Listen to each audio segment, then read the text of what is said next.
This clip was recorded for the UK Wine Show. For more information about the UK Wine Show, you can go to www.ukwineshow.co.uk. Hi, I'm here with Enrico Rivetto. How are you, Enrico? Very well. Back again. Now, so now we are testing the Barolo, so how I can say that I'm not good at that moment? Okay, we're going to taste two Barolos and talk a wee bit about the region. And because I noticed on the way in, it's very, very, very hilly, incredibly hilly. It's just up and down. How is the region formed?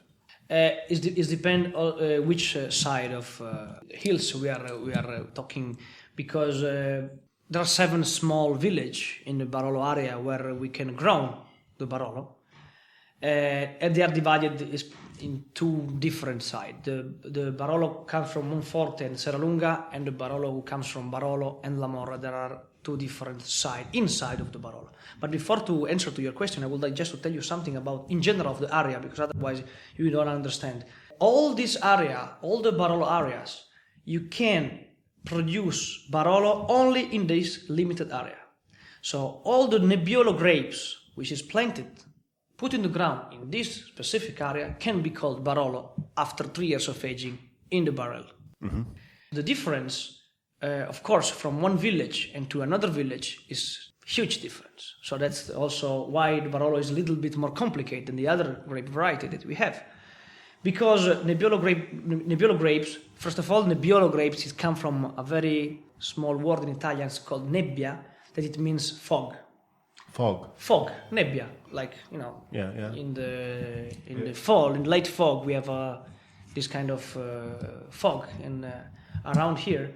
And that's because usually in the past, many years ago, when the weather was changed like now, Nebbiolo was picked during the foggy period season. That was November. Okay. Still to be now, November, this foggy period. But we picked before because the weather is a little bit warmer than before. Yep. So for the reason that it's come the name nebbia.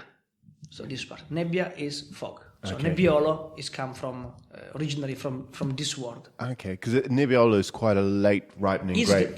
Let's say, tell you a curiosity, is the first one who bloom and the last one who is picked. So it's a very long vegetative cycle. And the Nebbiolo grapes doesn't like the fast maturation. The Nebbiolo likes long maturation. Long cold or hot? So cold, fresh, let's say, because in September we have a good weather anyway, still to be good. But maybe the nights are quite cold, the day are fresh but sunny. That's the perfect weather for the Nebbiolo. Of course, like all the grape variety, they don't like so much rain. They don't like the rain in the last months of the before the harvest. But Nebbiolo is a little bit less sensitive than the other grape variety. It's more strong. There is one substances on the skins of grape that is a little white. It's like a white dust. It's called pruina. I don't know the translation in English. And that is a natural naturally the grape from the disease, the sickness. Of course, it's not the disease are very strong. It's not useful, but it's a natural protection. Okay. For all the grapes they have that, but Nebbiolo is quite strong, and it's just a kind of white dust on that, and that's called pruina. You see also on the plums. When you have the plums. Yeah, I've seen that. And you can see it the same. In fact, it's called pruina because I just in thought Italian. it was dust. No. This is a natural protection. And Nebbiolo is quite strong. Also, the skins of grape is quite thick. You say. Skins are very thick. And why I speak about Nebbiolo on the skins of grapes, because for us the skins of grapes is everything. Because if you have a good skins of grapes, we can have a good wines. If we have a bad skins of grapes, we can have bad wines. Normally all the colour and the tannins come from the skins. All come from the skins. Inside, we have only water, sugar, and seeds. Seeds we don't want. Sugar, of course, is important, but it's a simple element. If the weather is good and the selection was good made, you have a good percentage of sugar. But the skins is very important. Very important, because from the skins we can extract the maceration. But now we are tasting the 2 different Barolos that come from my wineries, 2 different. They're not as tannic as I'd normally associate with Barolo. Barolo is normally I have to taste. I've been to tastings where you taste 20 Barolos, and afterwards I it's like. your consideration is very important for me, because if I give to you to taste Barolo now, it means that the Barolo are ready to be drunk, or almost ready, because Barolo ready are difficult to find, but almost ready. This kind of Barolo that you are used to taste, I have, of course, but I will give you in 5 years' time when we'll be ready. And we have the Reserva Barolos, that is minimum 5 years of aging. The regular Barolo is 3 years of aging. So my philosophy is to try to make a Barolo and a wine that when I sell is more ready as possible. If I want and you want to have longer term aging Barolos, I will age for you. I will not sell to you or give to you and say, wait for 20 years. I will pay you in 20 years. You could say to me. Yeah. So this way of making Barolo is not like people say that's, of course, it's a new way of making Barolo, is more modern, but I don't like the word modern because sometimes there is a misunderstanding with over oaky wines. You don't feel so much the oak. No, of course, 3 years of aging, how I can hide the oak. The oak is very important. But always have to be a well-balanced. It's like a ball, have to be round, everything have to be. Because otherwise it's not pleasant, the wine. Mm-hmm. Of course, in a Dolcetto, in a Barbera it's more easy. On the Barolo it's more difficult. But, we have also more time on the Barolo. And we have more tannins to think about. So that's, I think, is the secret is this one. What happens to the wines as it ages over those 3 years? What do you mean? Well, when you first put the wine into the barrel, mm-hmm. How does the taste change from when you first put it in to take it out 3 years? The flavor, the tannins are getting smoother. Mm-hmm. So the tannins are really having a small oxidation and are getting smoother. The color is changing. Is the tannins getting smoother because they're polymerizing, i.e. they're getting bigger, the chains, or is it because there's an oxygen or both? There is oxygenation, so this chain, they are changing and they are getting smoother. And the color also is getting, the color of Barolo is never have to be like, to give you an idea, like the Cabernet Sauvignon. Never be. The color of Nebbiolo is similar to the color of the Pinot Noir. Yeah, it smells because that's the genetic, that's the characteristic of the grape. And the tannins change, the color change, and it's coming a little bit more orange. No, of course not too orange, otherwise it's totally oxidated, but a little bit more orange. And the flavor, I think, is most interesting thing is the flavor, is the bouquet. Because the bouquet of the evoluted Barolos really reminds you, maybe I cannot find the right word in English, but it's like the rose flowers, but over matured flowers. You cannot say like that because you can use for the fruits. But when these flowers are not in the maximum of the evolution, but they start to fade, this is the flavor of the Barolo aged. A lot of people talk about Barolo tasting of rose petals and tar. Exactly, yeah. This is the characteristic of the Barolo when they age more than 5, 7, 8, 10 years. We have Barolos also. We just opened a Barolo for my birthday from 78. It's my birthday. My year is 78, and it was a very good vintage. So for that reason, my father was bringing more bottles of 78. He took also some bottles of 79, who is my brother's age, but also if he's not good, but only for him. We forgive him. So 78, and it was, of course, for me was very, very interesting tasting, because these Barolos are, I think the flavor is the most important thing. You see that the wines is completely changed, but it's not that. Of course, if we speak about wines from 70 years, probably are that. But how old can Barolos age? I think that the Barolo that we do now, that we make now, I think, but that's only the time can answer me back. I think that our Barolos could have a better aging. I mean longer aging, but better aging. 20 years without problems. I think 20 years, there's no problems. I think the peak could be around after 10 years is a peak. Well, that's not too bad. You can wait 10 years. A lot of the older Barolos, some of them tended to dry out before the tannins got under control. So you have also to think that Barolos that my father was making is not the Barolo that I made.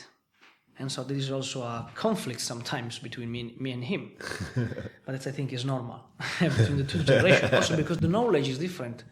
he doesn't have any fridge, for example. The control of the temperature, that for me is very important, is the control of the temperature. Couldn't, because there are no fridge at that time. Yep. Could put the wine outside, just outside, to hope that it's snowing or getting colder or warmer, but not always. When you want to warm, it's warm outside, or when you want to cold, it's cold outside. Yeah. So the temperature means what? You can give a longer maceration? The temperature is important during all the process of wines. When you press the grapes, there is the macerations. So I need, for example, for the first 2 days, I want a higher temperature, and after I cool down. But this depends on the vintage also. Mm-hmm. Some vintage we need more cold immediately to preserve the fruit, and after have a warmer after. But usually we have 30, 32 Celsius at the first day, and after we cool down at 28, 27. What happens when you change the temperature during maceration? Yeah, because in the first 2 days of macerations, we have a great extraction of color. Mm-hmm. But when we have a high temperature, also in the other days, we have a high extraction of too much tannins, too much color, but not the good one, and we burn the flavor. So for the reason that the first day, I want higher temperature, and after I cool down and control the temperature to 27 degrees until the end. That's very important. And the Barolo, for example, my father, when he makes the Barolo at that time, the maceration was very long, even 1 month maceration. Yeah. So you have an extraction, an over-extraction of tannins, even the bitter and not useful. Yep. That you need 30 years to have the possibility to put in the mouth. In the mouth. So now we know the tannins, the good tannins, where they are extracted, more in between the third and fifth day, at that temperature. So we know more things. So in the seeds, the tannins of the seeds are the worst Stringent, one. Yeah. We are taking out because they are falling in a particular tube down of our tank, and we take out. Oh, okay. So That's also the way why you don't feel so much tannins, is because you feel the tannins, of course, but they are very gentle. Because we have only the quality tannins. Are your tanks different shape to remove seeds?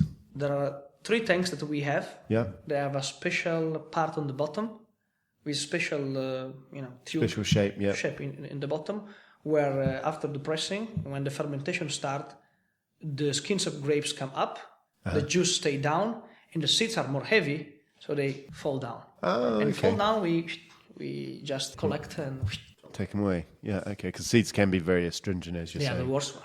I've noticed the 2 Barolos that we've been trying. But there is the Barolo Julin is the mixed vineyards, and the Barolo Serralunga is the single vineyard. You've got different shapes, so you've got your bottle shape. One's a Burgundy shape and one's a Bordeaux shape. Why have you gone for a different bottle shape? That's a good question. That's something that I always thought, to have the Burgundy shape for the single vineyard, because I think the Burgundy shape, it represents more our tradition, our soil, and our terroir, and our story, because we always had pretty much influenced by the Burgundy and France, because Piemonte were under the French kingdom and under the French influence for many years. For the Savoy, for example, the family, the king, they came from this side. So originally our bottles were all with Burgundy shape. After, we are Italians and very trendy, we like to change. But to give the difference between, to give more importance and priority to these wines who come from this single vineyard, I would like to give more power to this, to the shape of the bottle. Normally, wines that don't chuck sediment are in a Burgundy bottle. Yes. And wines that chuck sediment are in a Bordeaux, because you can use the neck to catch the sediment when you're pouring it out. Do you not expect this wine to throw much sediment? Usually yes, because this kind of the single vineyard usually are more concentrated, or have more tannins, have more concentration of everything, and probably you don't know, but we don't stabilize the wines with the Barolo. So you cold stabilization. No, so do you get tartaric crystals? We don't do any cold stabilization for the Barolos. We do only for the Dolcetto. Okay. Also here, I'm not an extremist of the things, but if we have 3 years of times and we have a Barolo, is accepted a little bit of deposit. Yeah. On the Dolcetto that we sell the next year and could have a very big deposit, I don't like it. So we have to find a good compromise, I think. I suppose people who are drinking Barolo and paying for it are normally, they're more savvy about wines, perhaps, and they don't mind a bit of Tartrat Crystal on them. But I think that that's the right way to work in the cellar is to touch as less as possible the wines. But there are some limits. For example, I heard about people who doesn't filter the wines. I think I'm a person who is, when it's possible, like doesn't to touch the wines with the filter or something. But if the wine's been settling for ages, then you don't know what can happen in between the bottling, between the machines and the barrel. That's something can go. You cannot check everything. A wide filtration, I think, to be safe. Okay, so you're not taking too much out of the wine. No, but and also for the clarification, when we clarify the wines, we use the white of eggs. So the egg whites, we always do that in the past also. So these things we use for the past. The good, traditional, and intelligent way of working in the past, we keep it. Yeah. It's still to keep it. I've noticed just tasting the two wines, they're quite similar when they're first poured because they're both open. They're opening up more. But the single vineyard one has a more of a savoury, earthy characteristic to it. The area of production is quite similar because also the Barolo Giulin, which is a mixed vineyards, the vineyards are coming anyway from this area, from the Serralunga area. But of course the selection in the vineyard is different and we have different exposure. This Barolo Serralunga that takes the name of the small village of Serralunga, and for us is very important because the name of this village historically was famous for old aging potential high quality Barolos. Barolo from Serralunga and Monforte, they always had this very good characteristic of good potential of aging. And especially this one is an east exposure. So this Barolo always is very good when the vintage are very hot. Because in the east exposure, we take the sun from the morning, and the sun of the morning usually is not so hot like the sun from the evening, especially in this hotter season. Yep. And so we always, in the last 10 years, we had a very, very hot, in general, very hot season. So I think that preserves very good acidity, and the tannins are always very, very ripe. And in this Barolo Serralunga, the aging in the cellar, we had half in French oak barrel and half in big oak Slavonian barrel. And after we put together. For the Barolo Giulin, we have only the big oak Slavonian oak of 3,000 liters. And there's also a difference of the two tastes also for that. Not only for the single vineyard, not only for the exposure, but also from the type of oak that we used for the aging. Mm-hmm. It's also slightly more punchy as well, the single vineyard. It's got a bit more intensity on the that's more intensive. The single vineyards usually have more attention from our side. So we pay more attention, and we have, of course, better exposure, but also better selection in the vineyards, because the selection that we do in this period where we are in the end of July, beginning of August, is very important. So we're going to cut the 40-50% of the grapes, so the worst location on the grapes, so we cut that, and we can have a more concentrated and better wines in September, October when it will be picked. What sort of cropping levels do you use for the Barolos? Okay, it depends, of course, if we speak about single vineyards or if we speak about mixed vineyards.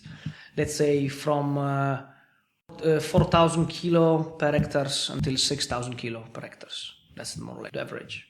Of course, if we speak about the older vineyards, like, for example, the Berbera that we tasted, we can also go lower in some vintage. The older grapevine, they have a different reaction. So the trend is to produce small quantity, but very high quality. Okay. All right, I think we'll wrap it up there, Enrico. Thank you very much. Thanks to you.